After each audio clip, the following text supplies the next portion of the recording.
안녕하십니까. 최진호의 세상 사는 얘기입니다.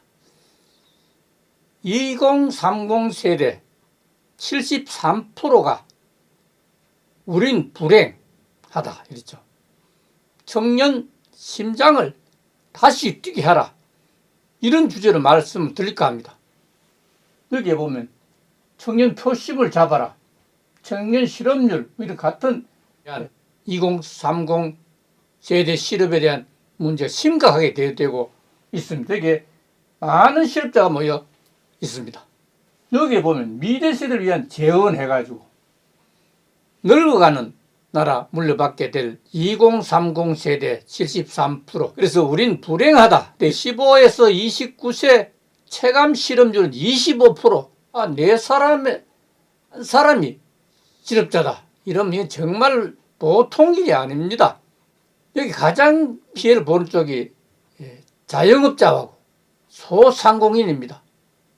자영업자는 아무것도 없이 그냥 점포를 하면 되는 기고, 빵집을 하면 되는 기고, 그 다음에 소상공인은 6명 이하가 아마 그렇게 6명 이하 직원을 다 데리고 사업하는 사람이니까 이 사람들이 가장 힘든다고 합니다. 정상인 기업들은 그래도 나름대로 일할 거리가 있지만 특히 원자력 발전에 관계하던 사람들 엄청나게 소상공인이 그런 피해를 보고 있습니다. 그 다음에 자영업자에 대한 얘기죠. 자영업자 자신이 혼자 힘으로 경영하는 사업인데 여기 보면 첫째 보면 하나 있죠.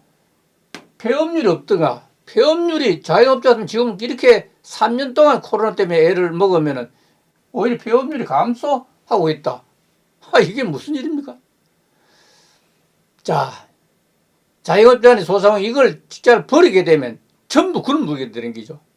그러니까 부득이 빚을 내서도 빚을 얼마 내나? 한번 밑에 빚 규모가 1년 전보다 1년 전 14.7%. 원인 금리가 얼마입니까? 0.7%입니다. 0.7%인데 이게 14.7% 하면 이거는 상상을 초월하죠. 저래가 어떻게 살아갑니까? 그래도 하루라도 살아야 되겠다 하는 그런 골기라는 생각이 듭니다. 깊은 설명 한 드리겠습니다. 2030 세대를 두 개로 나누면 여기 대로 파이어족하고 MZ 세대 두 개로 나눠집니다. 파이어족이라는 것은 뭐냐? Financial Independence. 그러니까 경제적인 자립, 독립하는 게 이게. 보직에 들어가서 한 20년 정도에 빨리 돈 벌고 그다음에는 퇴직하는 겁니다. 그렇죠? 조기 퇴직하는. 리타이어 퇴직이고 조기 퇴직하는. 이런 사람들 2030에 가장 행복한 사람이 되겠죠. 정말 행복한 사람 때문에 끄집어내 모은 겁니다. 파이어족. MZ 세대라는 무엇이냐? 1981년부터 1995년까지가 태어난 사람이 미레니엄 세대 M라고 하고, 그 다음에 1996년 요 다음부터 2010년에 태어난 사람을 Z 세대라고 합니다. 이걸 보태인 것이 MZ. 보통 말하는 2030 세대를 말합니다. 파이어족 커뮤니티를 만나기 전, 그리고 파이어족이 되기 전이죠. 다른 사람의 가장 말하기 어려운 주제가 바로 돈을 꼽았습니다. 놀랍게도 죽음이나 종교나 정치보다 더 낮은 순위로, 돈이 제일 높은 순위로 제일 하기 어려운 일이다. 예를 들면 퇴직연금 계좌에 얼마가 들었는지 절대는 말할 수 없는 그런 파이어 들어가기 전에는 굉장히 힘들었죠. 근데 파이어에 들어가는 후에는 어떻게 되나? 돈을 아끼면 영리하다고 칭찬을 받고 우리라는 무리의 이론을 인정되면서 파이어를 추구하는 그런 사람들과 대화할 때도 신이 나서 동기부여를 받게 되고 자발적으로 소비를 절제하며 재정 상황에서 집착하는 사람들과 함께 숲 속에서 4일 동안 캠핑을 하다 보니 모두가 우리 편인 것 같은 기분으로 인사를 할 때 안녕하세요. 제 이름은 파이어입니다. 자, 이름 붙이면 되겠죠.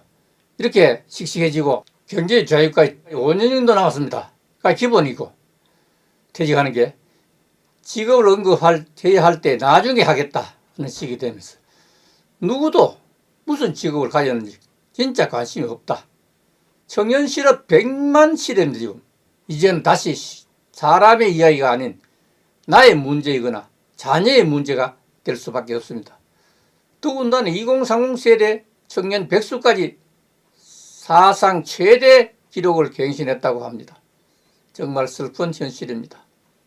심각해지는 청년 실업, 청년청의 실업난이 심각해지면서 청년청을 삼포 세대로 불러요. 삼포. 삼포라는 것은 취업을 못한 청년들이 일자리와 소득이 없으니 연애도 못하고 결혼도 못하고 출산도 못하는 이 세계를 포기한 세대는 얼마나 비참한 현실입니까? 정말 가슴 아픈 현실이 아닐 수 없습니다. 그렇다고 정부가 청년 실업 문제 해결에 아무런 대책도 없습니다. 기껏해야 정부가 돈 뿌리겠다는 것 외에는 없습니다. 추경경영 예산 말입니다. 참, 본 예산도 지금 집행하는데 추경 예산을 들먹이고 있습니다. 주가를 손대게 됩니다. 주가 하락으로 주식까지 대출금을 밑도는 깡통 계좌가 속출하자 금융감독원은 빚을 내 주식 투자에 몰두하는 개미들에게 주가 급락돼 소각될 수 있다고 각별히 주의를 요청하는 것이 전부입니다. 이게 말입니까? 동학개미니 영끌, 비투 등 신조어가 만발하면서 미친 집값에 놀란 젊은 청년층이 앞다투어 뛰어드는 것이 바로 주식투자입니다. 375만 개 주주겠다고 합니다. 놀라서 주식투자를 할 수밖에 없다. 뭐 안 돼도 할 수 없다 하는 그런 얘기. 천조 원대로 불어난 나라 빚도 떠안은 2030 세대 집단 파산이 나오지 않도록 정부의 각별한 정책적 배려를 주문하지 않을 수가 없습니다. 청년에게 집과 일자리를 주고 코인 투자에 대한 대책도 내놓아야 하고 희망과 용기를 절디지 않도록 해야 된다. 이거는 뭐 상식적인 얘기입니다. 이건 아무런 도움이 되지 않는 얘기입니다. 무상급식의 처음 이슈가 될 때만 해도 이 정도는 아니었던 것 같습니다. 거기다 또 무상보육이 또 들어붙었죠. 그 다음에 선거대 되니까 이 3년거 거치게 됩니다. 그래서 이것들이 전국을 강타하는 핫 이슈로 등장하면서 지금은 노상방뇨가 아니라 길거리 오염 누리는 게 아니라 동족방뇨를 합니다. 동족방뇨라면 은발의 오줌 누기 이런 사자성어입니다. 들어봤죠? 위기를 모면하고자 검도적인 대안이 아닌 위기 회피용 땜질 처방을 빗대하는 말입니다. 너무 발이 얼었으니 거기다 오줌을 넣으면 뜯어지겠죠. 한 10분이라도 참아보자는 얘기죠. 마지막으로 이준석에 대한 얘기를 좀 할까 합니다. 이준석 국민의힘 대표의 성상납 의혹. 이 바로 자기가 2030 세대인데 성상납에 관계했대요. 국민의힘 대전시당 시정감시단장 김소연 변호사의 탈당계에서 나온 말입니다.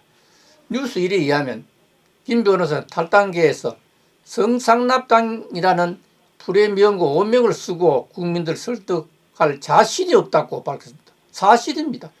성접대 받은 의혹을 받는 당대표에 대한 최소한의 조치도 취하지 않은 당에서 더 이상 몸을 담고 있을 이유가 없다고 탈당 이유를 밝혔습니다. 이재명 더불어민주당 대선 후보도 정과 사법인 상대 후보 앞에 두고 성접대 받은 당대표와 함께 하는 것은 2030 청년 세대 이름을 더럽힐 뿐만 아니라 청년 이용 정치고 청년 파리 정치로 대선 후보와 당원을 겁박한 당대표를 정리도 못한 채 정당에 대한 민심과 당심의 냉혹한 평가가 있을 것을 이렇게 강력하게 경고하면서 국민의당을 떠났다고 합니다.